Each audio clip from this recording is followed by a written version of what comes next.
நம்முடைய ஃபேமிலிக்கு ஒரு தொலைபேசியில பேசுறதுக்கு கூட ஒரு அக்கறை இல்லை என்று, அக்கறை இல்லையா இல்ல அந்த நாலேஜ் இல்லையா என்ன இல்லை என்று எனக்கு தெரியவில்லை. அறிவு இருக்கா உனக்கு? வகுத்துக்கு சோத்தானே திங்கிற இல்ல சோத்தை விட்டு வேற ஏதாவது திங்கிறியா? அவன் மூஞ்சி பார்த்தா வேற ஏதோ தோன்ற மாதிரி தான் இருக்குது. யாராவது மேல அதிகாரி ஊமத்துல எங்க இருக்கா ஒரு கலவரத்தை வித்தியாசமா அடக்க போயிருக்காரு சொல்லு.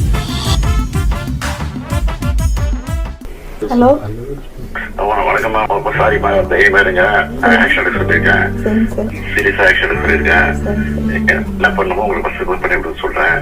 மந்திரி பார்த்து பார்த்து தைரியமா இருக்குமா, தைரியமா இருக்கு. கூப்பிடாத வந்துருச்சு, தைரியமா இருக்கு.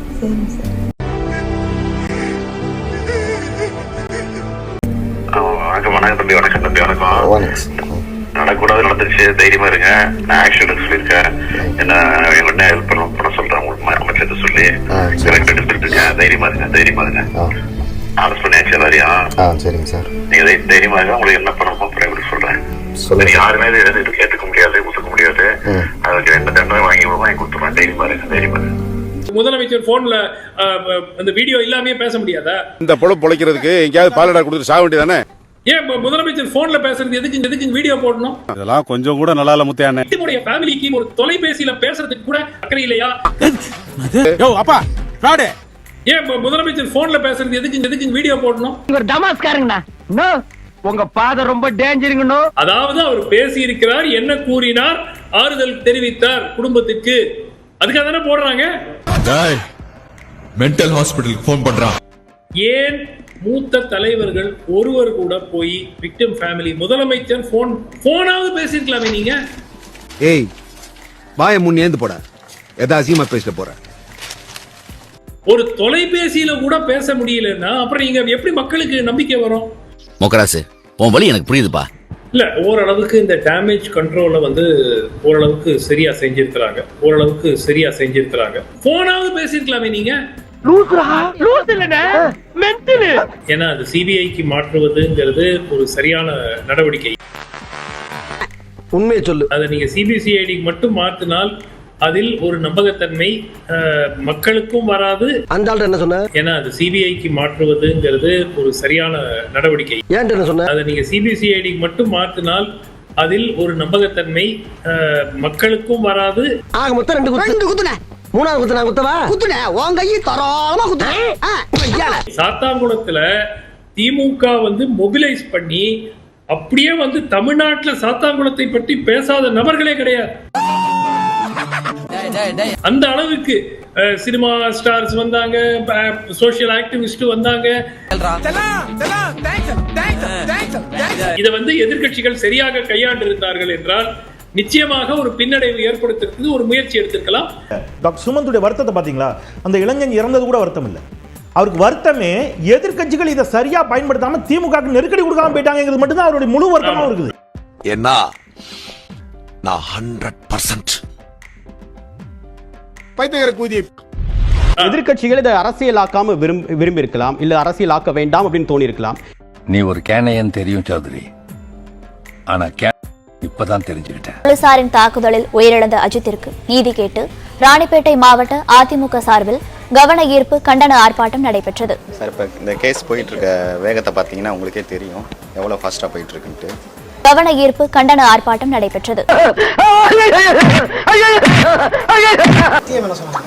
சிஎம் இந்த மாதிரி கால் பண்ணாரு, என்னப்பா ரொம்ப வருத்தமா இருக்கு, எப்படி நடந்துச்சு அப்படின்னு கேட்கும்போது அந்த மாதிரி விசாரணை கூட்டு போய் தான் சார் இப்படி பண்ணிட்டாங்க, இப்படிலாம் நடக்கணும் எதிர்பார்க்கல அப்படின்னு சொன்னேன். சரி என்ன கோரிக்கை அப்படின்ற மாதிரி கேட்டார். நான் சொன்னேன் இந்த மாதிரி நிரந்தர வேலை வேணும் சார் அப்படின்னு சொல்லி கேட்டிருந்தேன்.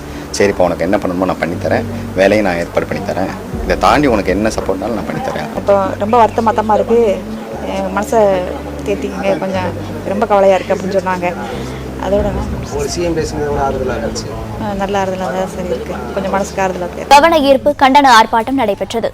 இல்லை, அதை பார்க்கும்போதே என்னடா இவ்வளோ அபாண்டமா பொய் சொல்றாங்க, இல்லாத பொய்யை உருவாக்கி அந்த பொய்க்கு மேல ஒரு அபாண்டமான பொய்யை பில்ட் பண்ணி அப்படி பண்றாங்களே. இல்ல, திமுக செய்தி தொடர்பாளர் எனக்கு சர்டிபிகேட் கொடுக்க வேண்டிய அவசியம் கிடையாது. கேள்வியை முன்னிச்சிருக்கீங்க. என்ன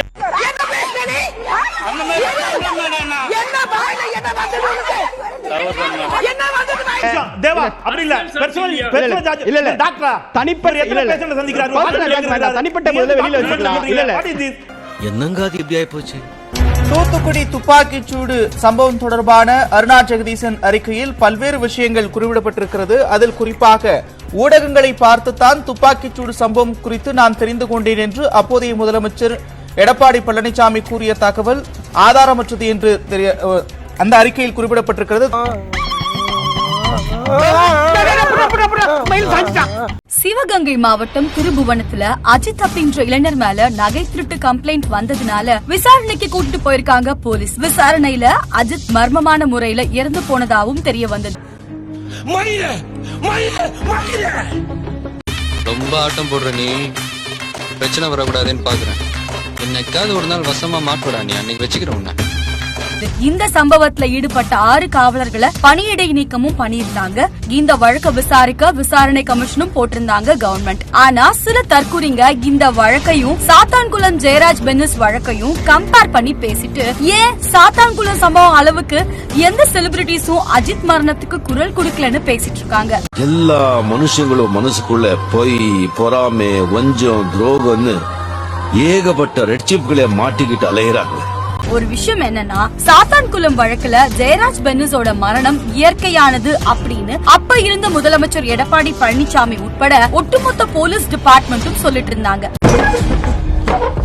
எனக்கு இருக்கிற கோபத்துக்கு ஒரு அப்பன்னு வச்சுக்கேன், சாகர வரைக்கும் சைட்ல இருந்து பார்த்தா சிரிக்கிற மாதிரியே இருப்பேன். இந்த சம்பவத்தை முழுசா மறைக்கவும் பார்த்தாங்க. ஆனா அந்த சமயத்துல உலக அளவுல எல்லா பிரபலங்களும் குரல் கொடுத்தும் மக்கள் போராடினதுனாலயும் தான், அப்ப இருந்த எதிர்கட்சியோட அழுத்தத்தினாலையும் நீதிமன்றத்தோட உத்தரவுனாலையும் அந்த சம்பவமே வெளியே வந்துச்சு.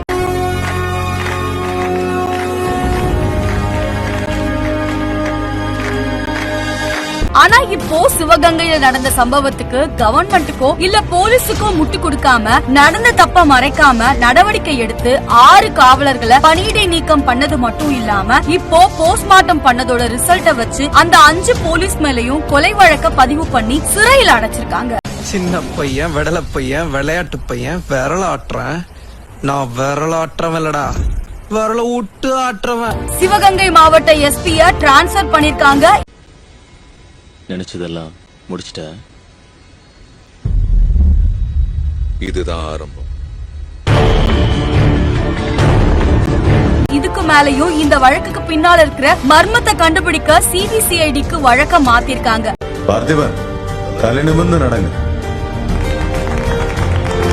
இப்படி நீதிமன்றமே சொல்லாம ஒரு கவர்மெண்டே முன்வந்து உடனடியா பல நடவடிக்கை எடுத்து போலீஸ உள்ள தள்ளின ஒரு வழக்கையும் எடப்பாடி பழனிசாமி, கடம்பூர் ராஜுன்னு ஒட்டுமொத்த அதிமுக கவர்மெண்ட்டும் மொத்தமா மறைக்க பார்த்த சாத்தான்குளம் சம்பவத்தையும் கம்பேர் பண்றது ரொம்பவே முட்டாள்தனம்.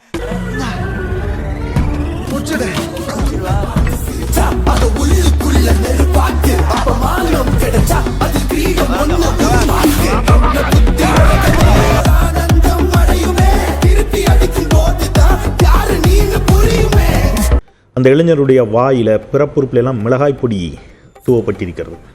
நீ எல்லாம் பிறந்ததே ஒரு சாபக்கேடு. முடிஞ்சா இன்னைக்கே போய் செத்துரு, மறுபடியும் பிறந்து வா. மிக கொடூரமாக அந்த இளைஞர் காவல்துறையினரால் தாக்கப்பட்டு படுகொலை செய்யப்பட்டிருக்கிறார். எங்க கேக்குறாங்க, இல்லங்க நீங்க காவல்துறை இப்படிலாம் பேசக்கூடாது அப்படின்றாங்க. டே, நீ எவனாச்சும் ஒரு போலீஸ் ஸ்டேஷன் போயிருக்கியா? போய் பாரு. ஒரு சாதாரண ஒரு ஏழை எளிய மக்கள் போய் ஒரு புகார் போய் கொடுத்தான், அவன் உட்காந்துட்டு எவ்வளவு நக்கலா பேச தெரியுமா? என்ன கேசு, என்ன விஷயம் வந்த? ஐயா இந்த மாதிரி ஆடு காணாம போச்சு. ஆடு காணாம போன என்ன பண்ண சொல்ற?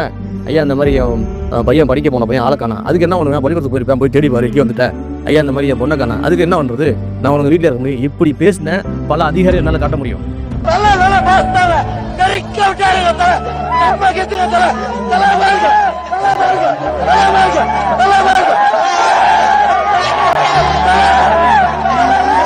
ஒரு அமைச்சர் மகன் காணாம போயிட்டான், எம்எல்ஏ மகன் காணாம போயிட்டான், அதே மாதிரி நக்கலா பேசுவானா? அடுத்த நிமிஷமே ஃபேண்டை மாட்டிக்கிட்டு ஓட மாட்டாங்க. இப்போ ஏழை எளிய மக்கள் மட்டும் உங்களுக்கு இலக்கரமா இதாக்குறீங்களே, அப்ப நாங்கள் அதை கேட்போம்ல. எல்லா அதிகாரிகள் அப்படியா? நான் அப்படி சொல்லலை. ஆனா பெரும்பான்மை அதில் எப்படி இருக்கீங்க? ஒரு புகார் போய் ஸ்டேஷன்ல போய் ஒருத்தர் கொடுக்க முடியாதுங்க, மரியாதையை உட்கார வைக்க மாட்டாங்க. ஒரு 70 வயசு ஆள் போனா கூட சார் உட்காருங்க சார் சொல்ல மாட்டான். என்னப்பா அப்படியா? இரு, இவங்களுக்கு போய் வத்தலை வாங்கணும், பான் பராக் வாங்கிட்டு வரணும், சிகரெட் வாங்கிட்டு வரணும். இதெல்லாம் நீங்க யாராவது அனுபவிச்சிருக்கீங்களா? அனுபவிச்ச மக்கள்கிட்ட போய் கேளு. முதலமைச்சர் எங்கேயும் ஓடி ஒளியவில்லை.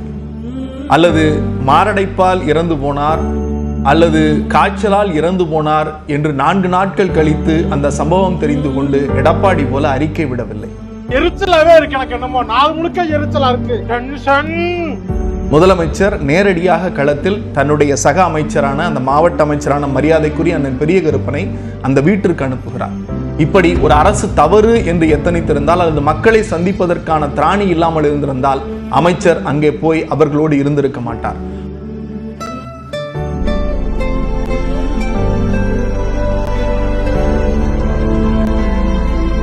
உங்களை போன்ற கயவர்கள் ஒரு ஆட்சியின் மீது அவர் சொன்ன வார்த்தை இருக்குல்ல, நீங்க அதிமுகவினுடைய அசிங்க அரசியல் இங்கே அம்பலப்பட்டிருக்கிறது இந்த ஒரு நொடி இல்ல. இதுதான் அதிமுகவினுடைய கேவலமான அரசியல். எடப்பாடி பழனிசாமி மாதிரி 11 நாள் கழிச்சு யார் மேல எஃப்ஐஆர் போடல, 12 நாள் கழிச்சு எஸ்பியை பணியிடை நீக்கம் செய்யல, நடந்த 48 மணி நேரத்துல 24 மணி நேரத்துல கை செய்யப்பட்டு கொலை வழக்கு பதிவு செய்யப்பட்டிருக்கு. சேலையில வீடு கட்டவா, சேர்ந்து வசிக்க, ஜன்னல் ஜாக்கெட் போடவா, மின்னல் அடிக்க, சம்பந்தம் எல்லாம் பேசிட்டு இருக்கீங்க. சம்பந்தம் பாடவும் செய்வேன். சேலையில வீடு கட்டவா, நீங்க பண்ணுங்க, நானும் பண்ணுவேன். ஒருவன் ஜன்னல் வச்ச ஜாக்கெட் நீங்களும் பாத்தீங்களா?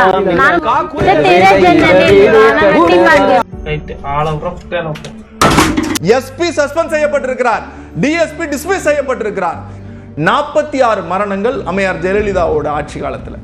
சரி, அதுதான் அப்படின்னா 2014 இருந்து எடப்பாடி ஆட்சி காலம் வரைக்கும் ஈவன் இன்க்ளூடிங் கொரோனா வரைக்கும் எவ்வளவு அப்படின்னா 43. எங்களுடைய ஆட்சி காலத்துல 24ன்னு ஒரு புள்ளி உரத்தை சொல்லிக்கிட்டே இருக்காங்க. இந்த புள்ளி உரம் எங்க சார் அப்படின்னு கேட்டா இங்க இருக்கு அங்க இருக்குங்கிறாங்க. கஷ்டமா இல்லையாடா? வலிச்சால வலிக்கல என்னடா சொல்லுவ? தெரியும், எந்த இடத்துலயும் ஓடி ஒளியல. எடப்பாடி பழனிசாமி மாதிரி ஒரு 2 பக்க அறிக்கை, அவருடைய அறிக்கை என்ன தெரியுமா சொன்னுச்சு? சாத்தான்குளம் மரணத்துல அதை நான் எடுத்துட்டு வந்திருக்கேன். மூச்சு திணறல், காய்ச்சல், உடல்நலக்குறைவு, அதை கடந்து கடையை மூட மறுத்து விட்டதால் தான் இந்த சம்பவம் நடந்ததுன்னு முதலமைச்சர் எடப்பாடி பழனிசாமி அறிக்கை விட்டார். சார், மோத்தா உன்னை பெத்தாலா இல்ல யானை கக்குச்சாடா? நான் கேட்க மாட்டாங்க. தீர விசாரிச்சு காவலர்கள் தவறு செய்திருக்கிறாங்க, அவர்கள் மேல நடவடிக்கை எடுக்கிறேன். I take the responsibility. அதை சொல்றதுக்கு தன்மை வேணும் சார். நான் அந்த தவறுக்கு நான் மன்னிப்பு கேட்கிறேன். அந்த தாயிடத்தில் மன்னிப்பு கேட்டார்.